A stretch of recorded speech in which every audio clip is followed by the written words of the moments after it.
Si vous êtes artiste, il y a de fortes chances que vous fassiez des erreurs sans le savoir. Un artiste professionnel qui monte sur scène sans signer de contrat. Et ces erreurs peuvent coûter cher. En tant qu'artiste, t'as pas le droit d'être sur scène sans contrat de travail. Aujourd'hui, on va parler de la réalité de l'intermittence du spectacle. Le bénévolat pour les artistes, à partir du moment où c'est professionnel, c'est plus possible. J'ai invité Caroline Verset-Laitier, spécialiste du régime de l'intermittence du spectacle. Nous sommes avec Caroline Verset-Laitier. Bonjour, merci d'être avec nous. Bonjour. Qui accompagne des artistes et des compagnies depuis des années. On va voir ensemble ce que personne ne vous explique vraiment et comment éviter les pièges. Parce que l'employeur ou l'employeuse va cotiser à des caisses, comme la caisse des congés spectacles. Ça va permettre d'ouvrir des droits aux artistes et les artistes vont devoir faire la démarche par eux-mêmes après pour s'identifier sur la caisse des congés spectacles et aller demander leur dû. Les billets de spectacle, une partie des billets de spectacle. Si, je sais pas moi, tu fais des cours de danse, le FNAS et le casque peuvent prendre en charge une partie de tes cours de danse. Pour toi, pour ta chérie, pour tes enfants. Je l'ai jamais fait. C'est pas vrai. Je l'ai jamais fait. Et Là, ça fait combien de temps que t'es... Alors, ce qui nous importe, là, c'est surtout quelle va être la couverture France Travail. Et c'est France Travail spectacle. C'est pas France Travail Réunion Mayotte. Ça marche pas. Okay. Pour ouvrir ses droits, il faut faire 507 heures sur 12 mois. Sur scène, personne. Le chorégraphe, il autorise pas ses danseurs à monter sur scène tant qu'ils ont pas signé leur contrat. Et les danseurs, ils montent pas sur scène tant qu'ils ont pas eu leur contrat de la part de la structure. Une autre erreur. Ouais. C'est de signer leur contrat sans les lire. Ok. Ouais. Tu sais de quoi je parle là, hein. Visé. Bah oui. Mais le problème, c'est Boum. C'est parti. C'est parti. Waouh, Caroline. Très content de te voir. J'ai l'impression qu'on va avoir une conversation là qui va être très très écoutée. Aujourd'hui, on va parler du statut d'intermittent du spectacle. Je connais beaucoup de danseurs, beaucoup d'artistes qui sont intermittents depuis un moment, mais qui font encore des erreurs. Aujourd'hui, on va parler de ce fameux statut, des règles, des choses à faire, des choses à ne pas faire. Toi, Caroline Verset-Laitier, présente-nous ce que tu fais autour de S'il vous plaît Caro. Alors, S'il vous plaît Caro, c'est une structure que j'ai montée en 2020. 15 jours avant le Covid. Ok. Et où je suis prestataire extérieur autour de la paye, c'est-à-dire que toutes les structures qui ne gèrent pas leur contrat et tout le social en interne délèguent. Comme ils peuvent le déléguer à un cabinet comptable, et ben du coup, ils peuvent aussi le déléguer à S'il vous plaît Caro. S'il vous plaît Caro est vraiment spécialisé dans le spectacle vivant. Je travaille principalement avec les structures qui appliquent la convention collective des entreprises artistiques et culturelles. Je fais pas du tout de comptabilité, parce que ça, c'est des métiers qui sont très encadrés et voilà, où il faut des diplômes spécifiques. Moi, je m'occupe vraiment de toute la partie contrat de travail, bulletin de paye et tous les documents qui sont liés au bulletin de paye. Avec ce fameux logiciel qui s'appelle Spectacle, c'est ça? C'est ça. Okay. L'éditeur, c'est GHS, mais effectivement, j'utilise Spectacle. Alors, il y a d'autres logiciels, mais celui-là, il est vraiment il est top pour notre secteur d'activité. Mon administratrice, qui est dans Soul City depuis 1 an et demi, a fait la formation. Nous, on s'était délégués à la machinerie pendant longtemps. Et puis, quand j'ai embauché Lucie, on a remis la paie en interne. Donc, elle a été formée sur ce logiciel où moi, je comprends rien. Chacun son job. Chacun son job. Mais un jour, je m'y mettrai. Caro, on t'appelle Caro dans le milieu. Caro, dis-moi, quelle est l'erreur la plus fréquente que font les artistes avec leur statut? Je reviens sur un petit point avant. Dis-moi. On ne parle pas de statut d'intermittent, on parle de régime. C'est un régime spécial. En fait, c'est pas un statut. Et ben voilà, une des erreurs. Voilà, c'est un régime social. Pourquoi on dit statut alors? C'est des erreurs de langage. C'est comme les techniciens qui te disent moi je vais être payé en cachet. Eh ben non, ça marche pas. Des erreurs de langage. Donc c'est pas statut, c'est... Non, c'est un régime. C'est un régime social spécifique. Alors, dans la phrase, parlons concrètement. Sur le podcast, on essaie d'être très concret. Théorie, mais des cas concrets, surtout dans un langage concret, langage de tous les jours. Ouais. Je dis, j'ai le statut d'intermittent du spectacle. Et toi, tu dis? Moi, je te dis oui, tu as le statut, mais en fait, non. Tu as accédé au...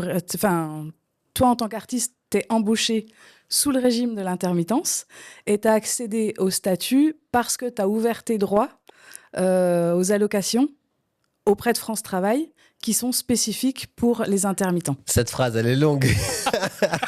Ouais, pardon. Oui, il faut que je fasse plus court, c'est ça? Quand tu es à la fin d'un concert, hier soir, tu étais en concert et tout, là, tu présentes. Alors, tu fais quoi dans la vie? Je suis artiste et j'ai le régime. Non, ça, en fait, on s'en fout. Ok. Bon, c'est on un s'en régime. fiche. Tu dis pas, je suis salarié. Tu dis pas, je suis salarié boulanger au régime général. C'est vrai. Tu dis, bah non, je suis artiste chorégraphique. Ben voilà. Mm. En fait, l'intermittence, c'est pas un métier, c'est un régime de cotisation sociale. Donc après, ouais, c'est une erreur de langage. Ouais, c'est une erreur. Ah ouais, ok. On commence fort déjà. Pardon? C'est clair. Mais en fait, tout ça, c'est tellement ancré. Moi, j'ai la chance de te rencontrer aujourd'hui. On en parle, tu me dis. Et souvent, on se croise. Voilà. Mais pour quelqu'un, t'imagines un danseur qui n'est confronté qu'à son chorégraphe, de temps en temps à l'administrateur ou l'administratrice du chorégraphe. Tout ça, tu vois, c'est loin. C'est vrai, ça semble loin. Avec ma dernière pièce, Le sel de la terre, on embauche 9 danseurs, plus un technicien et tous les gens qui ont bossé pour le spectacle.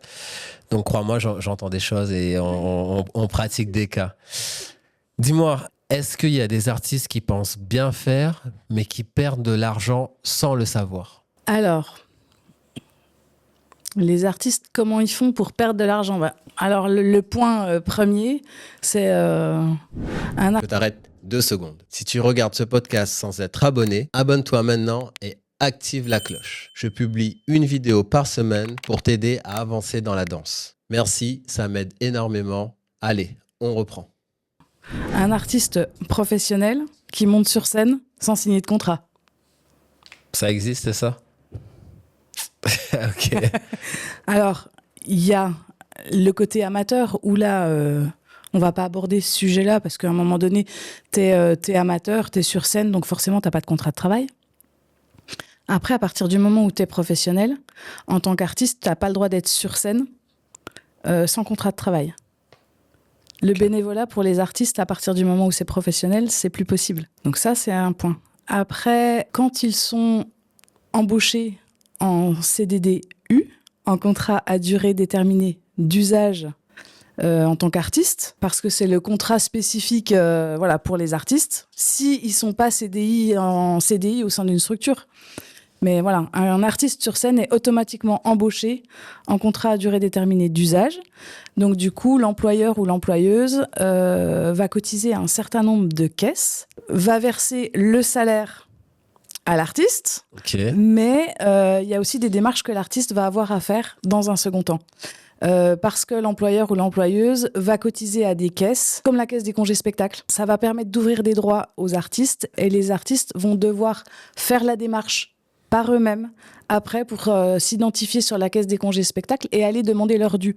C'est l'équivalent des congés payés pour quelqu'un qui est embauché en tant que permanent. Mais ça, du coup, les artistes, même s'ils ont un seul contrat dans l'année, en fait, et que leur droit au régime de l'intermittence n'est pas ouvert, auprès de France Travail, ça n'empêche que cette caisse-là, elle existe et qu'ils doivent aller, eux, récupérer les 10% de congés payés qu'ils auraient dû toucher s'ils avaient été sous le régime général ou... Ok, donc les artistes perdent de l'argent en ne faisant pas cette démarche, en ne profitant pas de leur congé spectacle. Alors ça, c'est une des causes. L'autre cause aussi, c'est la méconnaissance par rapport au FNAS et au casque. Alors, ce sont 2 organismes sociaux aussi, auxquels les employeurs doivent cotiser obligatoirement. C'est spécifique au spectacle vivant. C'est l'employeur qui paye des cotisations là qui vont ouvrir des droits aux salariés. C'est l'équivalent d'un comité d'entreprise. Alors forcément, pour les plus jeunes, le comité d'entreprise, ça parle pas. Peut-être que toi et moi, du coup, voilà, c'est parlant. Mais le FNAS et le CAS peuvent prendre en charge, par exemple, les billets de spectacle, une partie des billets de spectacle. Si, je sais pas, moi, t'es inscrit, tu fais des cours de danse. Voilà, tu fais des cours de danse, le FNAS et le casque peuvent prendre en charge une partie de tes cours de danse pour toi, pour ta chérie et pour tes enfants. Ouais, tu sais quoi? Je l'ai jamais fait. C'est pas vrai. Je l'ai jamais fait. Et ça fait combien de temps que t'es... Alors, en plus, ça, c'est pas que uniquement si t'es intermittent. Oui. C'est même les permanents. Oui, mais t'inquiète pas, j'ai leur... c'est pas la newsletter, mais ils m'envoient des choses dans ma boîte aux lettres souvent. Ouais. Et une fois, je suis passé à Paris. Ils sont à... Alors, j'étais à un festival qui s'appelle le Mois Créole. Donc, on était place de l'Italie. Ok, ouais, ils choisi. Et ils sont là. Ouais. Et j'ai fait un rendez-vous avec la conseillère, etc., qui m'a tout expliqué. Je suis revenu à La Réunion, ça n'a rien changé. Bah, tu vois, quand on parle là de notre pouvoir d'achat qui diminue, eh ben, mine de rien, c'est aussi important. Et alors, le FNAS, leur politique a changé là, début 2026, mais il y a un truc hyper important. C'est que l'allodéum, pardon, pas l'allodéum, l'ADOM. L'ADOM, ok. L'ADOM, qui est quand même... L'aide au voyage. L'aide au voyage pour les Réunionnais qui vont en métropole.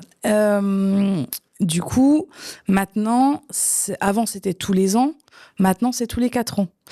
Et ben, le FNAS a mis en place pour les Réunionnais, et c'est spécifique vraiment à La Réunion. Peut-être que ça marche aussi dans les Antilles, mais... Je veux pas m'avancer là-dessus, mais en tout cas, à La Réunion, eh ben, sur les 3 années où, du coup, on ne pouvait pas avoir droit à l'ADOM, eh ben, le FNAS compensait ça. Donc, mine de rien, quand tu as une famille, même toi, sur un billet d'avion, tu peux récupérer 200 €. Okay. Et puis, quand tu as toute une famille qui voyage, eh ben, voilà. Mais t'es pas obligé d'aller faire un spectacle ou... Ah non, ça c'est vraiment, je te dis, c'est l'équivalent d'un comité d'entreprise. Donc c'est vraiment quelque chose, c'est un avantage social pour les salariés, qu'ils soient en CDD, en CDI, en CDDU. C'est pour tout le secteur du spectacle vivant. Attends, donc là, tu es en train de me dire mon voyage à Rome avec ma femme et ma fille. Ouais. Au mois de janvier, là, qui m'a coûté une blinde. Ouais.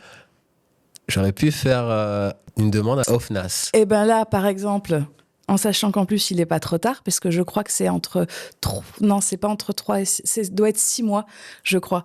Et donc, il n'est pas trop tard pour envoyer tes billets d'avion, parce que tu as le voyage, l'allodéum qui peut t'aider, mais ils prennent aussi en charge, par exemple, sur certains voyages, et même une partie de ton hébergement.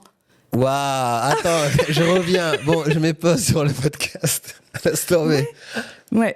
Alors, ça, je te parle de ça. Je sais que les règles ont changé parce qu'il y a eu une cassation et que les règles ont changé à partir du 1er janvier par rapport au FNAS. Ok.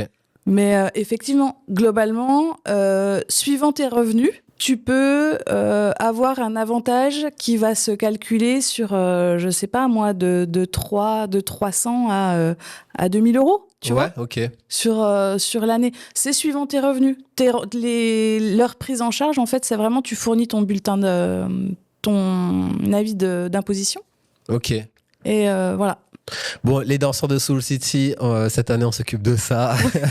Après, chacun s'occupe de son truc. Hein. Je sais. En fait, le truc, c'est... passer la com. Ouais, c'est l'information. On est tellement dans le studio. Tu vois, là, moi, je vais sortir un spectacle prochainement. Ouais. Je suis préoccupé par ça. Mais tu sais quoi, j'ai le réflexe... En soi, j'y pense. Là, j'ai acheté un livre sur je sais même plus quoi à la Fnac dernièrement. J'ai le réflexe de prendre la facture. Oui. C'est pas commun, tu vois, de dire vous pouvez me donner une facture. Et en fait, parce que j'imagine un jour le faire, mais en fait, j'arrive pas à faire à avoir le déclic et à me mettre derrière l'ordi. Voilà, et c'est le cas des danseurs, des gens qui sont autour de moi. Je vous dénonce, je m'en fiche. Vous ne faites pas la FNAS, et ça, je le sais. Ouais. Ok, cool, merci. Ok, on peut finir ce podcast maintenant. Écoute, on a du travail à faire. J'ai beaucoup de questions. En plus, j'ai imprimé, ce qui est rare. D'habitude, je regarde un peu mon téléphone. Mais là, j'ai une autre question à te poser. Tu es sur le téléphone et là, c'est flippant du coup de savoir que tu as autant de... Ça fait pro, on se professionnalise. Alors... Waouh, c'est quoi l'erreur la plus grave que tu vois chez les artistes? Laisse tomber la FNAS, c'est très bien, ça me va. Est-ce que tu vois une autre erreur? Ouais. Ah ouais. C'est de signer leur contrat sans les lire. Ok. Ouais. Je C'est me de quoi sens je parle, là, tellement hein. visé. Bah oui. Mais le problème, c'est que, tu vois, je fais pas mal de formations aussi autour de l'embauche, autour de tout le côté social et de l'intermittence. Et ça, je pense que ça fait partie des choses, pour moi, je me dis, ben, si les gens, ils peuvent retenir que ça, c'est que tu signes pas un papier comme ça. C'est un contrat de travail. C'est un papier qui te suit toute ta vie. Donc même si tu as l'impression que c'est toujours les mêmes et que c'est de la redite, C'est ça que j'allais te dire. En fait, comme ça se répète, on dit bon, on regarde ben non. vite fait la Ouais. partie Ouais. combien Combien de de sous services, ouais, combien de services, le brut, etc. D'ailleurs, souvent on n'a aucune idée entre le brut et le net combien on va avoir. Bref, ça reste abstrait. On regarde beaucoup les dates de travail pour voir si ça Ben, correspond ouais, à mais déjà ce qui ça, a été Didier, annoncé. ça c'est chouette. Ok. Déjà rien que ça. Il y en a combien qui se disent bon ben voilà, j'ai reçu mon contrat et puis la dématérialisation et tout ça, bon ben voilà, je coche les petites cases, je reçois mon SMS, je tape mon code et puis c'est bon. Et ben non, en fait, c'est que et on monte pas sur scène tant qu'on n'a pas signé de contrat. Ok, Caro. Personne marche. sur scène, personne. Le chorégraphe, il autorise pas ses danseurs à monter sur scène tant qu'ils n'ont pas signé leur contrat. Et les danseurs, ils montent pas sur scène tant qu'ils n'ont pas eu leur contrat de la part de la structure. Tu me dis ça. Moi, je suis très transparent en tant que compagnie. On a traversé beaucoup de choses. On a beaucoup appris. D'ailleurs, tu nous as beaucoup écrit des fois. Des Voilà. petits rappels. Aussi. La Voilà. convention collective Didier relie cette phrase. Mais c'est vrai que je sais pas pourquoi, mais je vais essayer de me remettre à ma place il y a quelques années de ça. Je sais pas pourquoi on envoyait les contrats la veille de la résidence. Je vois pas pourquoi on envoyait les contrats la veille. Pourquoi on faisait ça? Pourquoi les chorégraphes envoient la veille alors que en fait tout est calé? Eh ben, je sais pas. Je sais pas, c'est des trucs faits à l'arrache où tu te dis bon bah ça c'est bon, alors que globalement ça sécurise aussi, ça te sécurise toi, ça sécurise ta structure et ça sécurise ton équipe. Et globalement, si jamais il y en a aussi un des autres danseurs qui a une autre proposition et puis qui te fait à la dernière minute qui te lâche, eh ben la structure elle est pas couverte. Et inversement, le danseur, s'il arrive quoi que ce soit, il a pas signé son contrat, il y a eu une annulation ou c'est pas fait dans les temps et tout ça, ben il a son contrat comme preuve que ben oui, l'annulation elle est arrivée à la dernière minute, c'est pas un cas de force majeure, donc en fait le contrat il doit être honoré coûte que coûte. Je vois pourquoi dans des cas où on a envoyé à la dernière minute. C'était dans le cas concret où on est plusieurs sur scène et on ne sait pas s'il y a un des danseurs qui est dispo ou pas. On doit commencer lundi, mais il y a, je sais pas, il y a David qui nous a pas dit « Ok, je suis dispo lundi », du coup on fait patienter tout le monde. Ouais. Tu vois, on se dit, bon, ben, on attend la réponse de David pour savoir si on commence lundi et du ou coup, pas. c'est et une le temps personne passe. sur une équipe de Ouais, X. exactement. Alors, est-ce que c'est pas à réfléchir dans le sens inverse? C'est ça. Mais tu vois, dans le Ouais, cas où... mais, je pense que c'est pas de la mauvaise volonté, quoi que ce soit, mais c'est vraiment dans le quotidien, là, devant ton ordi ou au bureau, là, comme ici, on se dit, putain, il manque juste la confirmation d'une personne pour commencer la résidence. Moi, en tant que chorégraphe, je dis à Lucie, mon administratrice, Lucie, tu sais quoi, s'il vient pas, ça sert à rien parce que, en fait, on va pas vraiment commencer, etc. Ma pièce, c'est une pièce de 7 personnes. Donc, si j'ai, en soi, aujourd'hui, je me sens la capacité de bosser avec 6 danseurs un jour au lieu de 7, tu vois. Ouais. Mais imaginons, je bloque un peu là-dessus et ça bloque tout un système, quoi, derrière. Alors que globalement, il peut peut-être rattraper à la demi-journée ou il peut rattraper le lendemain.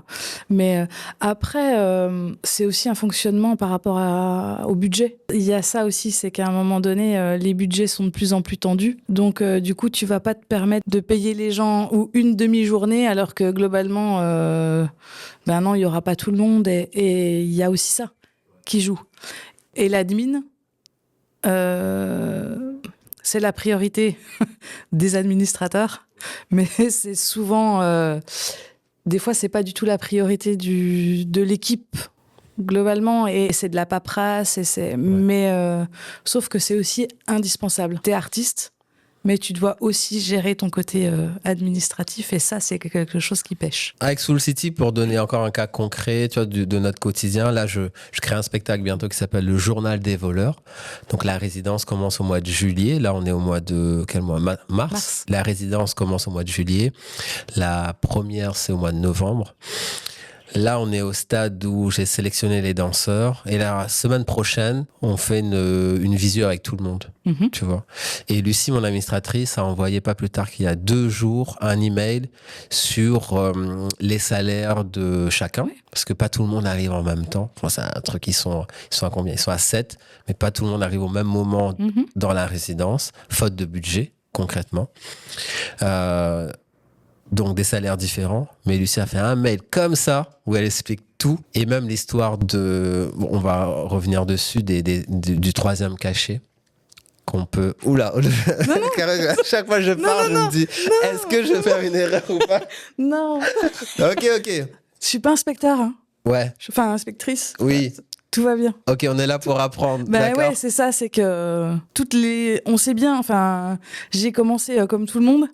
Tu vois, sans comprendre rien ou en faisant, avec ce que je croyais comprendre. Puis après, je me suis amusée à lire le code du travail, les conventions collectives. Ouais. T'as été patiente. Écoute, parlons de ça rapidement. Est-ce que la 3e représentation dans le mois permet de réduire le montant du cachet?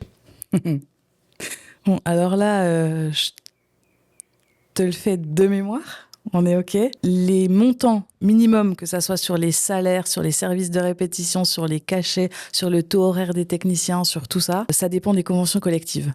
Là, ce dont tu me parles, c'est pour une compagnie qui applique la convention collective des entreprises artistiques et culturelles, la convention Syndéac. Donc ça, c'est des choses qui sont données dans la convention au sein de la NAO, les négociations annuelles obligatoires. Effectivement, dans ce cas-là, pour les danseurs et pour les artistes chorégraphiques et les artistes dramatiques, c'est valable. C'est une ligne spéciale dans la NAO, dans la présentation, où effectivement, cette donnée-là, oui. Concrètement, de quoi on parle? On a un cachet, un certain montant. Prenons des montants un peu ronds pour vulgariser. On est payé, 150 € brut, un cachet. Non. Non, merde. Le minimum. Oui. Le minimum conventionnel. Allez, on l'arrondit. Ah, tu l'as? Ouais, on l'arrondit. C'est quoi le minimum? On l'arrondit à 160. 160. C'est 160 pour les... attends, parce qu'il ne faut pas que je mélange les musiciens. Oui. Parce que suivant le médium avec lequel tu travailles, c'est aussi pas les mêmes montants. Ouais, donc là, on parle des artistes chorégraphiques. Je crois que c'est 160. Ok. 59 un bout, voilà. Ok. Partons sur 160. Ouais. On a une représentation, 160. 2 représentations. En tant que danseur, je suis payé 2 fois 160. Donc tu fais 2 représentations dans le mois de mars. Voilà. 160. Et minimum. Là, 160 minimum. Et là, il y a une 3e représentation. Ma compagnie m'annonce qu'en fait, en sachant qu'on a 3 cachets, le cachet à l'unité est réduit. Alors, ça va dépendre de ce que tu as signé sur ton contrat. Donc, si tu as déjà signé un contrat avec les 2 premiers à 160, ça bouge pas. Oui, c'est vrai. Oui, je suis parti comme ça, c'est vrai. Ça bouge pas. C'est clair. Si tu as effectivement un 3e cachet dans le mois, effectivement, la compagnie peut te payer au minimum, c'est 138 un bout, donc on arrondit à 140. Okay. Oui, c'est vrai, j'ai fait goutte par goutte, voilà. Mais imaginons, on a 5 dates. Dans le mois. Donc, on a 5 dates dans le mois, du coup... ton contrat de travail, il est... ton employeur ou ton employeuse peut effectivement te mettre des cachets à 140. Mais n'est pas obligé. Ah non, on est sur des minimums conventionnels. C'est-à-dire qu'on n'a pas le droit de payer les gens en dessous de ça. Okay. Ça, c'est le minimum auquel tu peux payer les gens. Si tu as les fonds, autant les payer plus. Ouais, on a bien vendu le spectacle. Restons dans le système des cachets, des répétitions, des représentations et éclaircissons ce mythe entre service de répétition et cachet. Dans le milieu de la musique, comme dans le milieu de la danse, on utilise beaucoup le mot cachet pour tout n'importe quoi. Les répétitions, le truc, j'ai un cachet. Ce mois-ci, j'ai fait assez de cachets. J'ai le nombre de cachets qu'il faut. Tu vois, c'est ce qui ressort souvent dans les conversations. Est-ce que tu peux nous dire la différence entre les répétitions et les représentations dans les contrats? Alors déjà, il y a 2 sortes de cachets. France Travail, que ça soit des cachets isolés ou des cachets groupés, a tout aligné à 12 heures. Avant, on avait des cachets groupés à 8 heures, des cachets isolés à 12 heures. Ça, c'était les conversions de France Travail. Par contre, sur les contrats de travail et sur les fiches de paye, il faut continuer de mettre des cachets groupés et des cachets isolés. Je suis artiste. J'ai un contrat de travail de moins de 4 jours. Je vais avoir des cachets isolés. J'ai un contrat de travail, par exemple, comme tout à l'heure, notre contrat sur le mois de mars, qui va du 1er au 31 et j'ai 5 cachets, je vais avoir 5 cachets groupés. Sur ma fiche de paye, je vais avoir marqué 8 heures, mais ça, je n'en tiens pas, enfin, France Travail ne tient pas compte de ça. France Travail, même s'il y a marqué 8 heures et s'il y a marqué des cachets groupés, va quand même les convertir en cachets de 12 heures. J'ai un nombre d'artistes, et d'ailleurs, c'est souvent des artistes chorégraphiques qui me disent « Oui, mais là, je comprends pas, j'ai des cachets de 8 heures. » Les artistes chorégraphiques, c'est les danseurs. Danseurs et chorégraphes. C'est le milieu de la danse. C'est ça. Et qui me disent « non, moi, je veux des cachets de 12 heures parce que sinon, sur France Travail. » En fait, alors le « je veux », déjà, ça marche pas. C'est pas l'artiste qui veut quoi que ce soit, il y a des règles qui sont établies et les prestataires de paye ou voilà, les gens qui gèrent la paye en fait savent quel est le cadre. Donc à un moment donné, on applique soit des cachets groupés, soit des cachets isolés. Ce qu'il faut savoir, c'est que juste pour France Travail, c'est la même chose, c'est 12 heures. Donc surtout, pas de panique. Ok. Mais la règle, c'est on met des cachets groupés si le contrat il est de 5 jours et plus et on met des cachets isolés s'il est de 4 jours ou moins. Ça, c'est pour les cachets. Les cachets, ça marche suivant si t'es artiste dramatique, chorégraphique, musicien ou lyrique, ça marche pas de la même manière. Pour tout le monde, quand on est en représentation, on est payé en cachet. Quand on est artiste. Les techniciens, il n'y a pas de notion de cachet. La notion de cachet, elle n'existe plus depuis 1999. Donc quand les techniciens, ils parlent encore de cachet, c'est horrible. Ah c'est bon horrible. Bibas C'est le siècle dernier. Bibas, arrête de le dire. Mais oui, c'est des notions du siècle dernier. Il a quel âge, Bibas? Il est sous le régime de l'intermittence depuis 27 ans. Je crois pas. C'est pour toi. Ok. En fait, les techniciens, ils sont payés à l'heure. Ok. Enfin, une journée de 8 heures, une demi-journée, une journée de 6 heures et tout ça. Mais en fait, les techniciens, on parle d'heures. On parle pas de cachet. Et ça continue de perdurer. Et en fait, ça induit aussi en erreur. Parce que le technicien qui te dit, oui, alors moi, dans mon contrat, là, j'ai un cachet de 150 bruts. Mais en fait, tu sais pas à quoi ça correspond. Parce que les cachets, ça n'existe pas pour les techniciens. Sauf que lui, il aura peut-être bossé 8 heures, ou 10 heures, ou 12 heures, ou voilà, ou une journée de 7 heures. Donc voilà, les techniciens, ils sont payés à l'heure. Donc c'est peut-être 150 bruts pour ta journée de 8 heures, pour ta journée de 7 heures, pour voilà. Okay. Mais ils sont payés à l'heure, il n'y a pas de cachet. Très bien. Je plaisante pour Bibas, il maîtrise très bien le sujet. En plus, avec Lucie, ils sont très, très carrés. Lucie, mon administratrice. Ouais. Juste sur la technique, avec le ciel de la terre, il arrive le matin pour peaufiner le montage. Nous, les danseurs, on arrive à 13h. Là, on joue à 20h. On joue à 20h. Bibas a fait le montage la veille, mais il revient le matin. Là, vraiment, on n'est pas à l'aise, on va dire, c'est l'une des premières représentations. Donc, Bibas revient le lendemain matin, régler tout ce qu'il faut régler avant que nous, on arrive. Donc, quand on arrive, 7 danseurs, un chorégraphe, il faut que tout soit prêt. Donc, on répète à 13h et là, on prépare un filage, une générale, etc. Je te passe les détails. On arrive à la représentation. Après la représentation, Bibas fait le démontage. C'est le dernier à sortir du théâtre. Donc, du coup, les journées, c'est des journées de 10 heures, quoi. Alors là, en fait, tu as un cadre légal qui est le cadre conventionnel. C'est souvent ce qui pose problème sur les techniciens ou quand ils enchaînent sur plusieurs journées. Tu as des obligations de temps de repos quotidien, hebdomadaire, même si tu es en CDDU. Tu vois, si il a un CDDU sur une semaine, à un moment donné, tu es obligé de t'assurer que ces temps de repos quotidiens, ils sont pris, que les amplitudes journalières, elles sont respectées. Et ça, c'est toutes des choses auxquelles des fois on réfléchit pas et où on pense pas, mais en fait tout ça c'est dans chaque convention collective c'est hyper détaillé parce que par exemple tu vas pouvoir scinder ta journée avec un certain nombre de pauses et puis des pauses d'une certaine durée. Au même titre que quand tu as plusieurs représentations dans la journée, ta convention collective, elle te dit que, notamment pour les danseurs chorégraphes, suivant la durée de ta pièce, tu peux la faire tant de fois par jour et tu dois avoir une coupure de tant de temps entre les représentations. Mais ça, c'est des choses qui sont données dans les conventions collectives. Et souvent, tu te dis, ouais, mais ça, c'est le job de l'employeur. Mais toi, en tant qu'artiste, il faut aussi vérifier, même si l'employeur ou l'employeuse, elle a la charge de ta sécurité physique et mentale, toi, tu as le droit aussi de vérifier ça. Et ce qui peut se passer dans les jeunes compagnies. Après, Soul City a implanté depuis un moment, mais dans les jeunes compagnies, souvent, c'est des choses où les personnes qui sont en place n'ont pas le réflexe forcément de se dire tiens, je vais aller voir ce que dit la convention collective là-dessus, est-ce que j'ai le droit de le faire ou pas. Mais c'est par manque de connaissances. On n'est pas sur le principe j'ai un employeur, j'ai un salarié, puis c'est l'employeur le vilain méchant, puis le salarié la victime, tu vois. Il y a aussi cette chose-là où souvent dans les jeunes compagnies, tu le sais bien aussi, on écoute aux Suisses. Ouais. Carrément. On écoute aux Suisses, sauf qu'à un moment donné, tu peux pas avoir des connaissances à tous les niveaux. Tu me dis ça, je pense parce qu'en soi, ça arrive presque rarement de jouer plusieurs fois. Mais il y a un cas où vraiment, en tant que jeune danseur, quand j'étais plus jeune en tant que danseur, où vraiment, là, je sentais qu'on abusait. Pas on abusait de moi, mais même moi, j'étais complice, mais on se sentait fatigué. C'était pendant Avignon. On jouait 2 fois. On jouait l'après-midi et le soir. Ouais. Et avant la représentation, attention, on tractait, ouais. Mais pas que tracter. Non, mais c'est ça, tu vas discuter avec les gens, tu vas faire... Tu discutes, mais tu fais des morceaux de duo, ouais.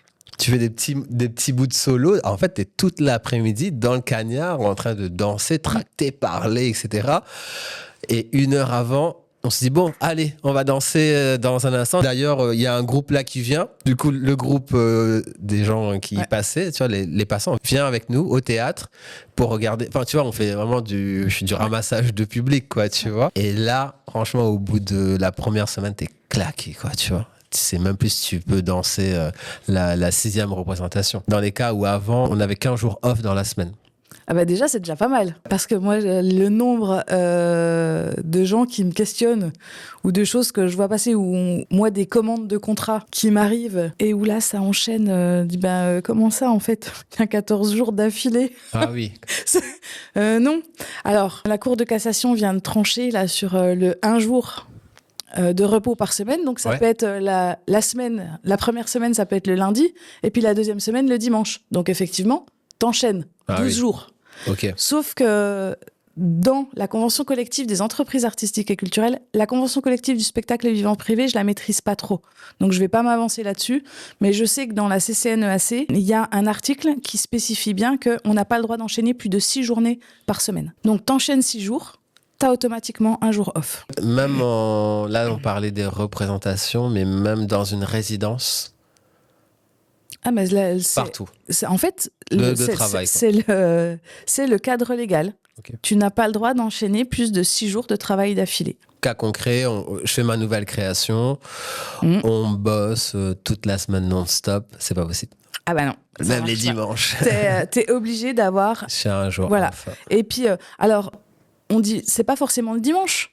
Tu vois, si, je sais pas, moi, t'es en résidence du mercredi au mercredi, peut-être que ta pause, elle va être le lundi, voilà, et pas le dimanche. Pas le cas, ouais, je comprends. C'est la notion de 6 jours d'affilée qui est importante. Dans le cas où, moi, sous le style, j'embauche un danseur, je remplis pas les 6 jours, mais lui, entre des jours off pour moi, que je lui donne, par exemple, il bosse pas avec nous le vendredi, par exemple, sur ces 6 jours, mais il va bosser ailleurs.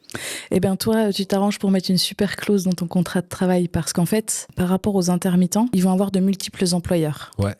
Par contre, le cadre légal s'applique pour eux de la même manière. Et toi, t'es garant en tant qu'employeur. Tu dois vérifier aussi ça. Alors, eux, ils sont garants de ne pas faire plus de 48 heures par semaine, d'avoir un temps de repos quotidien de 11 heures, enfin, voilà, ils sont garants d'un certain nombre de choses. Mais toi, tu as le droit en tant qu'employeur de leur demander leur contrat de travail ou leurs engagements qu'ils ont par ailleurs pour vérifier que tout ça s'est respecté. Tant qu'il se passe rien, c'est cool. À partir du moment où il se passe quelque chose et si c'est un accident grave, du coup tout ça va être contrôlé. Toi, même si c'était pas avec toi qu'il était, au moment où il a eu l'accident, du coup on va quand même te questionner, savoir tu l'as fait bosser combien de temps et puis voilà. Après c'est le salarié qui est pénalisé aussi parce que ses droits à la prévoyance, ils vont ils vont pas être ouverts. Il peut se retrouver dans des situations aussi catastrophiques. Je mets le doigt sur un point important, c'est une certaine responsabilité de l'employeur, du danseur face à lui-même. Tout le monde est responsable, quoi. Complètement. Ok. Puis après, le danseur, vous voyez bien, vous mobilisez vos corps. Voilà, c'est pas la même chose, c'est pas la même intensité. Donc, si ton corps il se repose pas à un moment donné, tu l'abîmes. Et puis, tu vas pas pouvoir t'en servir jusqu'à ta retraite. C'est clair. Si tu devais expliquer à un enfant de 13 ans, qu'est-ce que le régime, on apprend, hein, Hey. le régime d'intermittence du spectacle, comment tu l'expliquerais? Alors, c'est un régime social. Quand, en tant qu'artiste ou en tant que technicien, vous allez être embauché en CDDU, l'employeur, il va pas payer les mêmes cotisations que quand il embauche quelqu'un en CDI. Et du coup, ça va vous ouvrir des droits qui vont être différents. Vous allez avoir une couverture sociale qui va être différente. Vous allez être couvert pour la retraite, pour la maladie, pour la maternité, pour la paternité. Enfin, tous ces droits-là, ils vont être aussi ouverts. Et puis, ce qui nous importe, là, c'est surtout quelle va être la couverture France Travail. Et c'est France Travail spectacle. C'est pas France Travail Réunion Mayotte. Ça marche pas. Okay. Pour ouvrir ces droits, il faut faire 507 heures sur 12 mois. Okay. Et c'est 12 mois qui partent le premier jour de votre premier CDDU jusqu'au dernier jour de votre dernier CDDU. Là, tu parles pour quelqu'un qui n'est pas intermittent. Qui va ouvrir ses droits. Bah oui, tu m'as dit à quelqu'un de 13 ans.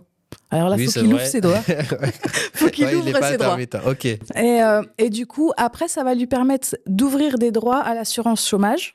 Attends, juste, je reviens là-dessus. Donc, cette personne qui n'est pas intermittente du spectacle, entre son premier contrat, il doit rentrer dans ces 12 mois. Ouais. Ah, ok, pardon. J'ai cru comprendre qu'il avait un espace-temps. Non, okay. C'est vraiment... Pour la première fois, ouais. C'est ça, pour la première fois, c'est le premier jour du premier CDDU. Il a 12 mois pour faire ses 507 heures. D'accord ? Et s'il n'a pas, par exemple, là, on parlait du mois de mars. Si au mois de mars, il n'a pas, et du coup, on est au mois d'avril. Eh bien, il va devoir repartir 12 mois en arrière. Ok, donc du mois d'avril. Du mois d'avril 25, ouais. Au mois d'avril 26. Donc, il perd des heures, quoi. Alors, oui et non. C'est des heures qu'il a travaillées, qui lui ont été payées. Oui. Donc, il perd rien du tout. D'accord. Ouais, c'était ça. Ouais. C'est ça. Alors voilà, tu vois les erreurs qui sont faites. Ben non, en fait, vous perdez rien. Ouais, mais tu perds l'opportunité d'être intermittent quand même, imagine. Non, imagine, tu perds 500 heures, il te manque 7 heures. Et là, ta date d'anniversaire, on va dire, hein, la date d'anniversaire, c'est le 10 mars. 10 mars, t'es à 500, il te manque 7 heures. Ouais. Et donc, du coup, les semaines qui arrivent, tu perds... si derrière, t'as un contrat, tu vois, t'as 2 cachets qui arrivent. Ouais. Et du coup, ouais, tu perds ton premier contrat où tu avais un cachet. Tu le perds pour le calcul de ton indemnisation. Sauf qu'entre-temps, tu auras mis 2 cachets. Donc, globalement, ton indemnisation, même, elle va être plus élevée puisque tu auras 2 cachets. Ah oui. Ok, c'est dans le meilleur des mondes. Ah non, mais c'est aussi ça. Donc là, c'est vraiment ces 12 mois pour ouvrir tes droits. C'est à partir du moment où tu as ton premier CDDU. Si tu veux accéder du coup au régime de l'intermittence et à l'allocation France Travail spécifique à l'intermittence, du coup, tu sais que tu dois faire 507 heures en 12 mois. Et à ce moment-là, tu ouvres tes droits à France Travail Spectacle et tu vas toucher une allocation. Alors, c'est un point de vue, tout au cours de mes formations, j'ai rencontré différentes personnes et différents prestataires de paye aussi.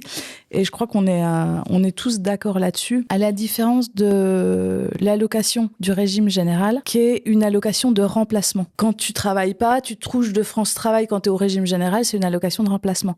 Là, quand tu es sous le régime de l'intermittence, c'est une allocation complémentaire. Ça complémente ton salaire. Et souvent, les gens, ils disent « Ouais, les intermittents, ils coûtent super cher et tout ça, et c'est eux qui coûtent cher à France Travail et tout. » Ce qu'il faut quand même savoir, c'est que les intermittents, salariés comme employeurs, ils payent des cotisations sociales qui sont le double, je crois que c'est au moins le double, du régime général auprès de France Travail pour pouvoir bénéficier de ces allocations-là. Et ça, c'est pas rien. C'est aussi des cotisations sociales, c'est-à-dire que c'est ce qui va être retiré du brut, qui va être finalement le net dans la poche du salarié. Si tu te transpose les salaires à un régime général, eh ben, au régime général, il va avoir vachement plus de net dans sa poche, alors que l'artiste, il va avoir vachement moins de net parce qu'il aura payé plus de cotisations sociales pour ouvrir ses droits après. Repartons de notre enfant de 13 ans. Ok, il a compris le contexte. Une question simple. Qui doit appeler? Surtout ici, on est à La Réunion. Qui doit appeler? Quel numéro il doit appeler pour dire, bon, je veux bénéficier du régime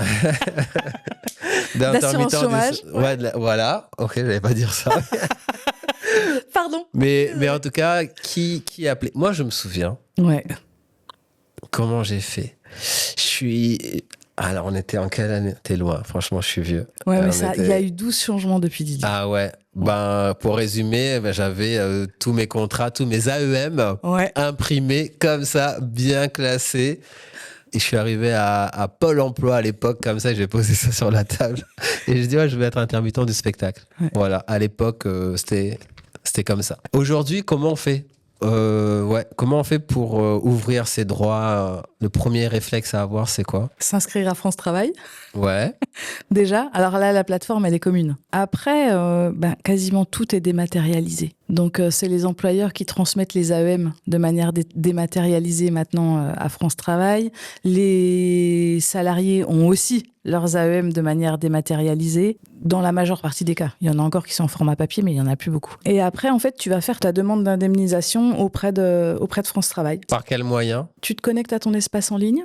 Tu fais la demande d'indemnisation. Après, le traitement va pas être le même si tu as déjà des droits ouverts au régime général ou pas. Mais là, on en a encore pour 3 heures si je rentre dans ce détail-là. Ouais, mais quand même, sur le site, il n'est pas écrit, je sais pas, intermittent du spectacle. C'est pas aussi clair. En fait, sur le site, dans ton espace personnel, sont stockées toutes les données de tes AEM. Donc, en fait, il faut que tu vérifies que tout ça, ça a bien été transmis et qu'il y a bien toutes les données sur ton nombre d'heures travaillées, sur l'employeur, sur le montant brut. Et quand tu fais ta demande, en fait, globalement, ça va être tes AEM qui vont être prises en compte. Donc, quand ils vont faire le calcul, ils vont transférer ça automatiquement à France Travail Spectacle, qui est en métropole. Et on a la chance maintenant, alors même s'il y a le décalage horaire, on a la chance d'avoir France Travail Spectacle qui est spécialisé autour de l'intermittence et qui ne fait que ça. Donc, quand on a un souci, un questionnement et quoi que ce soit, c'est eux qu'il faut appeler. Ça sert à rien d'appeler France Travail Réunion Mayotte. Ils ne sauront pas vous répondre. Ils ne maîtrisent pas ce régime-là. Ils ne maîtrisent pas les données. Et puis, globalement, vous risquez d'avoir des contre-informations et puis de perdre du temps. Donc, autant prendre contact directement avec France Travail Spectacle. Et le site de France Travail Spectacle, entre les guides qui existent, la foire aux questions, et puis il y a plein de petits guides pendant le Covid. Franchement, ils ont fait un travail extraordinaire et le site, il est top pour les simulations, pour les infos, pour tout. Donc, globalement, on peut trouver déjà la majeure partie des réponses sur le site. Ok, France Travail Spectacle. Tu tapes ça dans ton moteur de recherche. On va mettre le lien ici, là, comme ça, entre nous deux, en gras. Ouais, c'est ça. Exactement. Bien joué, Caro. Franchement, là, tu as donné une information importante. Le souci dans ce milieu, on a été intermittent il y a longtemps. Ouais. Comme on se disait tout à l'heure, il y a des pratiques un peu, tu vois, à la paperasse, à la mano, tu vois. Ouais, c'est ça. Et aujourd'hui, ça a changé. Et du coup, les nouveaux danseurs, quand ils me demandent comment faire pour être intermittent, tu vois, je me rends compte qu'en fait, je me suis déconnecté. Et du coup, je sais plus. Donc, je vais regarder, etc. Même là, aujourd'hui, tu me donnes une info qui rend ma réflexion plus claire et je serai plus clair dès à présent pour répondre aux questions de mes jeunes danseurs. Le guide de l'intermittence sur France Travail, franchement, alors certes, dans un premier temps, tu te dis, c'est quand même très administratif, mais non, il y a plein d'exemples, il y a plein de trucs, et puis tu vas chercher les informations dont tu as besoin, et il est hyper complet. Caroline, laisse-moi te poser la dernière question.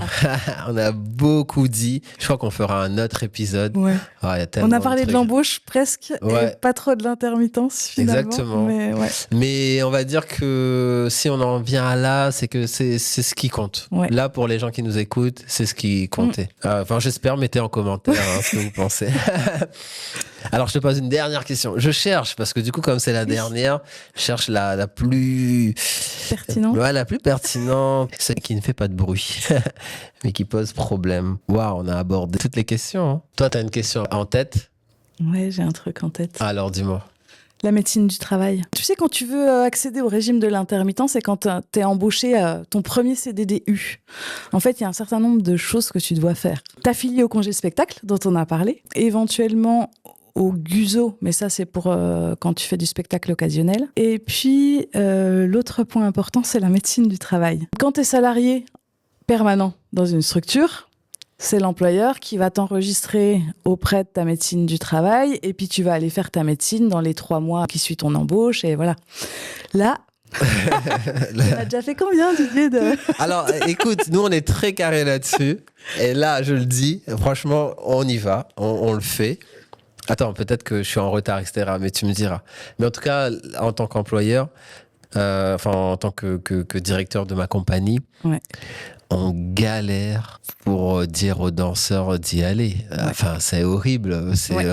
On a presque envie d'aller chez eux, de les tirer. Les prendre par la main et puis les emmener au Ouais, rendez-vous. mais c'est une situation assez compliquée. Ouais, je suis entièrement d'accord. Alors que tu n'as pas le droit d'avoir quelqu'un sur scène s'il n'est pas à jour au niveau de la médecine du travail. Parce que du coup, tu restes garant de sa santé et de sa sécurité. Voilà, j'ai fait tout un travail de fond avec mes clients où on a bien travaillé là-dessus, où on a bien avancé et où du coup, on leur explique aussi la nécessité. Mais voilà, tu prends des situations catastrophiques et c'est flippant. Mais au moins, ça explique l'utilité de la médecine du travail. Tant qu'il se passe rien, ça va. Sauf que si vous avez un contrôle de l'URSSAF ou de la direction du travail, ou voilà, ils peuvent vous demander les papiers, la preuve que tout le monde est bien à jour et a bien passé bien son certificat d'aptitude.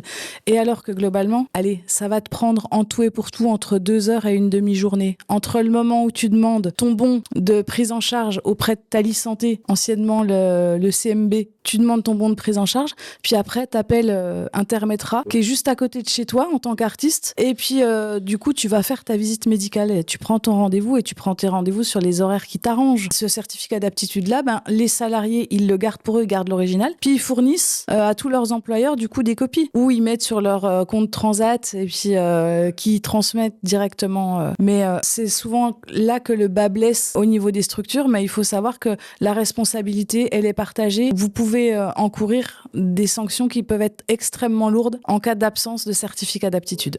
En fait, oui, je vois très bien les tensions que ça emmène avec les danseurs, etc. Et nous qui insistons par mail, téléphone. Ouais. Quand je commence à prendre le téléphone, à dire, bon, écoute, Lucie t'a envoyé 10 000 fois un message pour te dire d'aller à la médecine du travail. Il faut y aller, s'il te plaît, vas-y. Bon, bref, c'est une souffrance. Et puis après, c'est vrai que pour les intermittents, c'est pas comme pour les permanents, parce que tu dois déjà demander auprès de Thalys Santé, qui est en métropole, qui est l'organisme qui est dédié au spectacle. Mais en fait, c'est juste un mail avec nom, prénom, date, lieu de naissance, numéro de sécu, et puis la liste de tes potentiels employeurs. Et et c'est juste un papier. Ce qu'on peut faire aussi en tant qu'employeur ou employeuse, c'est que des fois, on peut faire la demande de bons de prise en charge si on veut accélérer le mouvement. Ouais, oui, c'est ce qu'on fait. Hein. Ça, et puis du coup, leur envoyer en leur disant maintenant, t'appelles Intermetra et puis faut y aller. Et il faut le renouveler combien de temps ? Ça dépend de ce que tu fais dans le travail. Le plus long, c'est 5 ans.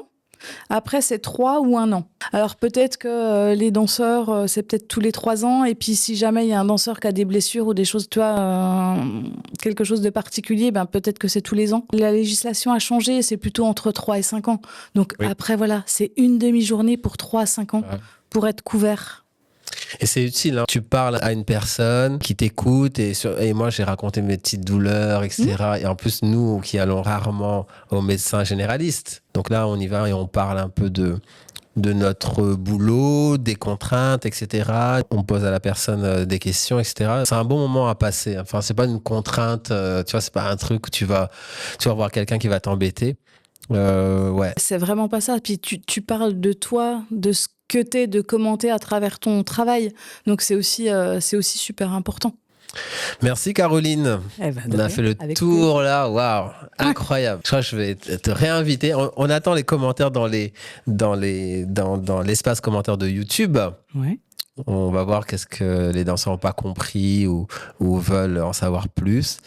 Et je vais te réinviter. Avec plaisir. Ouais. tu fais des conférences, tu fais des temps d'information. Alors, je fais de la formation. Là, je vais avoir... il y a plusieurs volets qui vont être proposés par jeudi formation autour de l'embauche en règle générale, autour de la paye en règle générale, que ça soit permanent ou intermittent. Il va y avoir des journées consacrées à l'intermittence, que ça soit côté salarié ou côté employeur. Après, je travaille aussi avec le PRMA. Ouais. Sur les Kwekile, qui est un dispositif alors pour les musiciens, mais sur les Kwekile, souvent c'est ouvert et il n'y a pas que des musiciens où voilà, ces sujets-là sont abordés. C'est leur incubateur. Ils ont un incubateur pour les musiciens, non? C'est dans ce dispositif-là? Alors non, c'est leur pôle ressources en fait où il y a des rendez-vous individuels pour les musiciens qui ont des questions, que ce soit au niveau de l'associatif, au niveau de l'embauche, au niveau de l'intermittence. Voilà, ce qu'ils peuvent faire, des factures, pas de factures, etc. Donc c'est dans ce cadre-là. Et il y a des rendez-vous individuels et puis il y a des rendez-vous, des petites séances collectives de 1 à 3 heures sur des sujets précis. Ce serait bien de faire ça en danse. Hein. Il y a de quoi. Là, si un danseur vient te voir dans ce cadre-là au PRMA, ça marche ou pas? Faut être adhérent. Je pense que sur les Kwekile, oui, puisque ça doit être ouvert à tout le monde. Sur les rendez-vous individuels, il faut être adhérent au PRMA. Donc après, il faut payer l'adhésion au PRMA, il me semble. Après, c'est Stéphanie Seri qui est adorable, qui est On va l'appeler, on va voir. Il faut se rapprocher d'elle, elle est top. J'aimerais bien faire créer ces mêmes espaces pour les danseurs. Quand je dis danse, tu vois, le podcast parle principalement de la danse, mais aussi des circassiens. Bientôt, je vais accueillir les circonflexes, là, Vincent, qui sera à ta place. Okay. Donc, tu vois, je parle aussi pour eux qui sont dans le mouvement et on a beaucoup de points en commun. Donc, je vais appeler le PRMA et voir si on peut reprendre le modèle ou avec les théâtres d'ici, organiser un truc, ce serait pas mal. Ouais. Bah écoute, franchement, avec grand plaisir, parce que je trouve que c'est ça aussi qui pêche au niveau de la formation artistique. Il y a toute la formation artistique, mais on parle très très peu de tout l'administratif qui va derrière. Et du coup, on se retrouve aussi avec des jeunes artistes qui sont perdus au milieu de tout ça. Alors qu'une journée, 2 journées autour juste des règles de base, des documents, quand je suis embauchée, qu'est-ce que je dois avoir, qu'est-ce que je dois pas avoir, comment ça fonctionne l'intermittence. C'est dommage que ça pêche à ce niveau-là. Carrément. Où est-ce qu'on peut te retrouver sur les réseaux? Sur les réseaux, sur le Facebook de S'il vous plaît Caro. Ouais. Où je fais des publications en lien avec le social, normalement 2 fois par semaine, sauf quand je suis submergée et puis ou que j'ai zappé les dates butoirs. Et sur LinkedIn aussi. Okay. Soit sur mon LinkedIn Caroline Vercelletier, soit sur le LinkedIn de S'il vous plaît Caro. Très bien. Et sur le Facebook et le LinkedIn de S'il vous plaît Caro, il y a énormément de ressources. Donc il ne faut pas hésiter. Et sur le site internet où il y a aussi des liens de ressources. Ok, très bien. Merci Caroline. On a le rituel de faire un boom à la fin. Ok. Donc lève ton poing comme ça. Boum. Et tu me vises avec ton poing. 3, 4. Génial. Merci. C'est bien. Super. Merci Didier.